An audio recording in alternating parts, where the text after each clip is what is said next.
I recently had a client come to me with a very specific problem that affects nearly every high net worth individual: paralysis analysis. Although he was 57 years old with $4 million saved and completely debt free, he was utterly terrified to pull the trigger for retirement. His crucial question was, how much can I actually spend? Conventional wisdom tells you to aim for a 95% confidence score. It sounds safe, but what if I told you that in modern retirement planning, maximum safety is actually a mathematical trap? What if it guarantees you'll die with millions untouched? My name is Taylor DeMars. I'm a third generation financial planner and tax strategist. And today I'm going to take you inside the real analysis and show you why we purposely chose an 83% success rate to help him retire 7 years early. Let's get into it. Michael is a 57-year-old tech executive, and if you looked at his balance sheet, you'd say he's won the game. He has $2.8 million in taxable brokerage accounts, $1 million in his 401k, and $200,000 in his IRAs. And he has a paid-off home worth $1.3 million. On paper, he's achieved financial success. But for 30 years, every single dollar Michael earned came with a specific, nagging question attached to it. Am I being responsible enough? Is this enough to be safe? He spent 3 decades in accumulation mode where he was saving, compounding, and delaying gratification, but even with $4 million, he doesn't feel free. He's suffering from what we might call the one more year syndrome, where it's that fear of stepping off the treadmill. So first, he felt the plan was to retire at 62.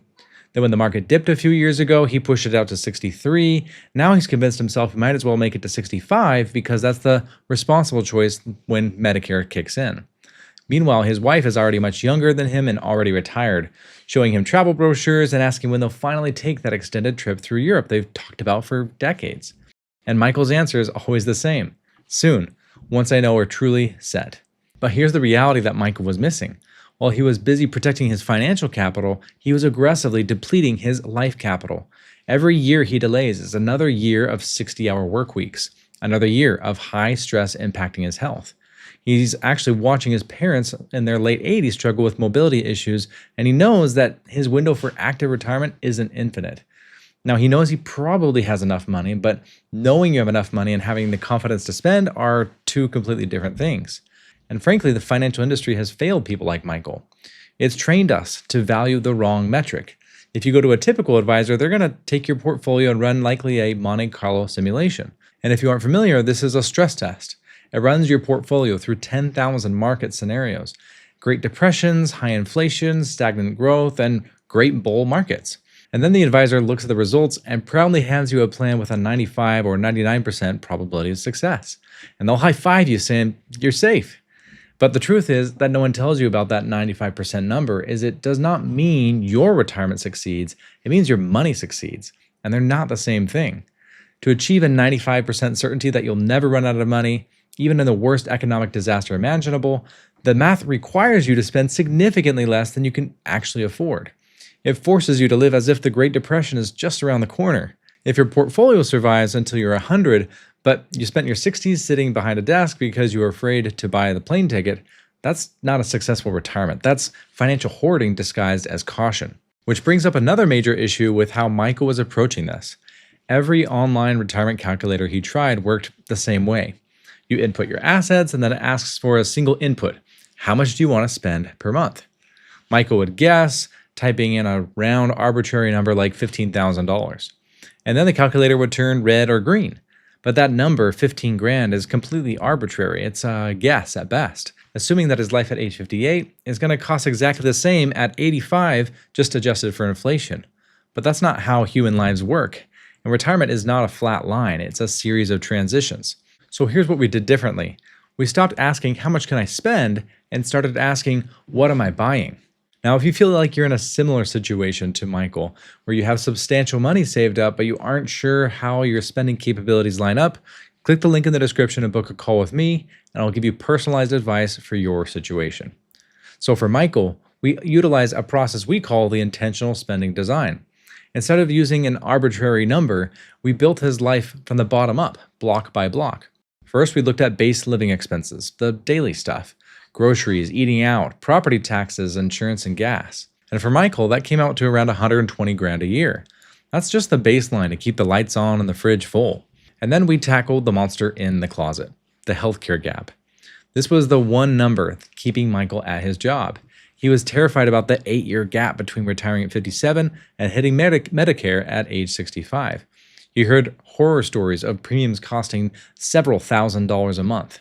But we didn't want to guess. We brought in our healthcare planner to run the actual analysis, guiding Michael through his options in the marketplace, private coverage, and eventually they found a plan that covered his specific doctors and his wife's prescriptions. And the real cost came out to around $2,500 a month, or $30,000 a year. Is that expensive? Absolutely. But is it manageable for a strategically deployed $4 million portfolio? Yes. Once we put a real price tag on the fear, it stopped being a monster, but another line item in the budget. Then we looked at what we call the go-go years. For most of our clients, it's that initial period where they have the cross-section between having enough money and having enough energy to use it. And crucially, they want to be able to make those memories. So their bucket list included things like multi-week trips through Europe, or rent an RV and do the national parks loop, or just be able to have the freedom to fly frequently and be the best grandparents they could. And so we budgeted a specific line item of $30,000 a year for these travel and experiences. But here's a key distinction. We didn't budget that 30 grand forever. We know based on data and just observing life that spending tends to follow a smile or downward slope. You spend a lot in your 60s, and then in the 70s, your slow-go years, you might still travel, but maybe it's less international trips. But by your 80s, the no-go years, the consumption drops significantly as your mind or body doesn't feel like it anymore. And finally, for Michael, we looked at their spending goals. He was hopeful that they could afford to fund 529 college plans for his 3 grandkids, up to $10,000 a year. But his real wish was being able to help his adult children with down payments on their first homes, around $100,000 each. So when we mapped this out visually, Michael's spending wasn't a flat line. It looked more like a mountain descent.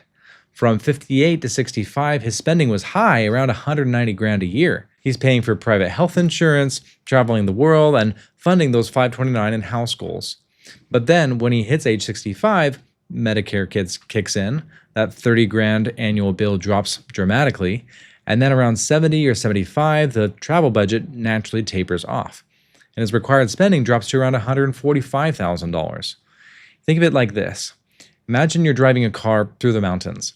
Conventional planning assumes you need to press the gas pedal down exactly the same amount for the entire 30-year drive, and that's inefficient.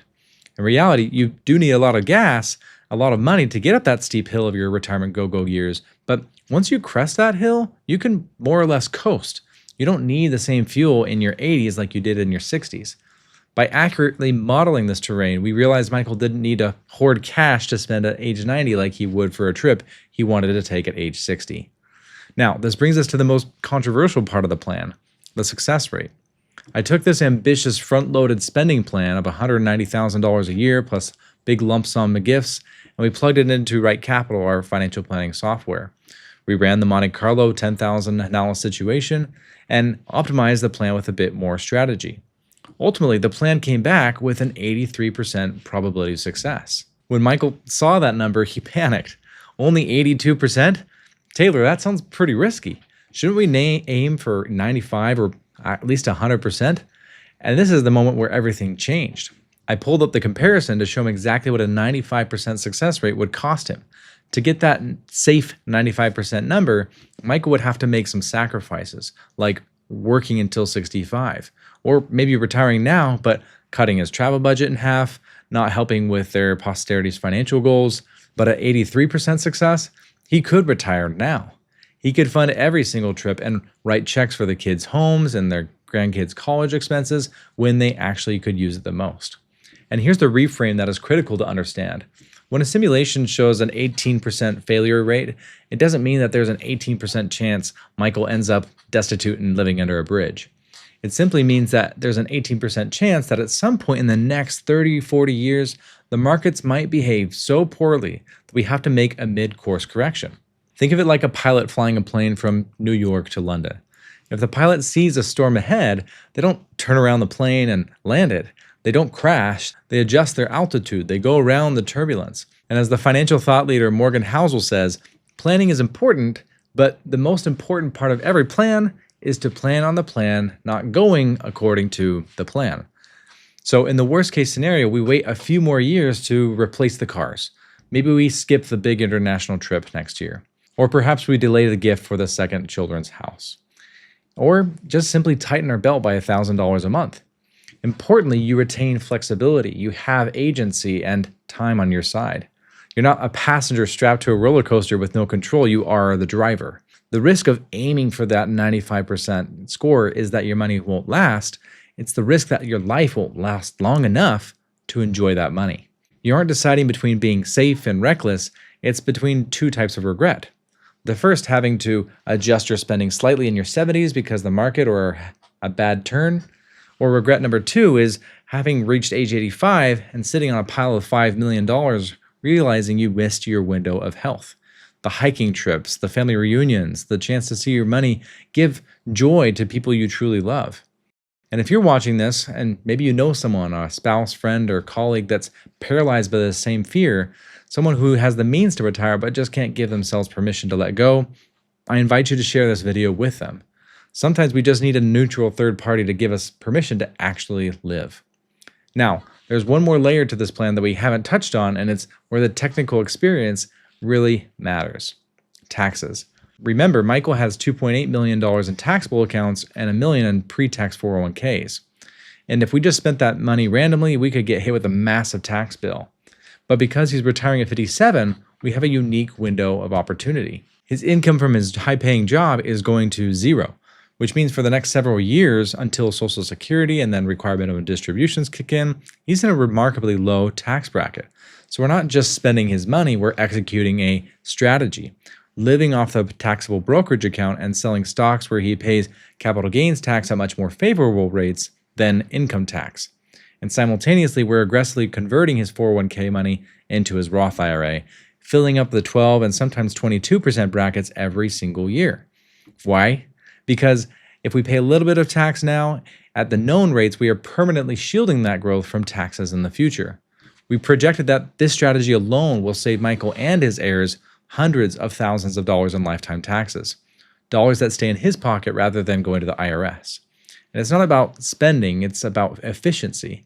And this brings me to a concept I like to share with clients, where at the end of the day, your retirement savings are going to be spent by one of three people. Person number one, you. Person number two, your heirs.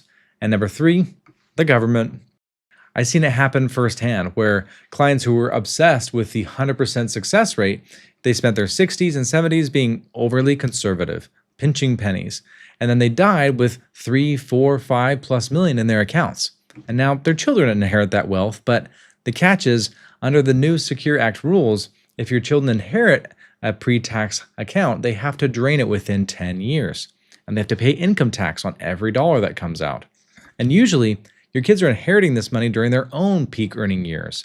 So that inheritance gets stacked on top of their salary, pushing them into the highest tax brackets, where then the government could easily take 30 or 40% of your life savings and taxes. So the SAFE plan wasn't actually safe, it was just a donation to the US Treasury. Thank you for your patriotism. But when you plan intentionally and accept a Monte Carlo score around 80%, because you have a dynamic plan that you can adjust, when you can focus on tax efficiency, you get to be the one who spends that money. You get to turn that financial capital into family memories and see your children enjoy the down payment gift while you're still alive to see the hug. You get to use your wealth while you have your health. With 4 million or 2 million or 5 million, the question isn't if you have enough money. The question is whether you have a plan optimized for the right outcome. Not just portfolio survival, but life satisfaction. So what was the final outcome for Michael? When I showed him these two paths, the 95% path of sacrifice versus the 82% path of fulfillment, something shifted.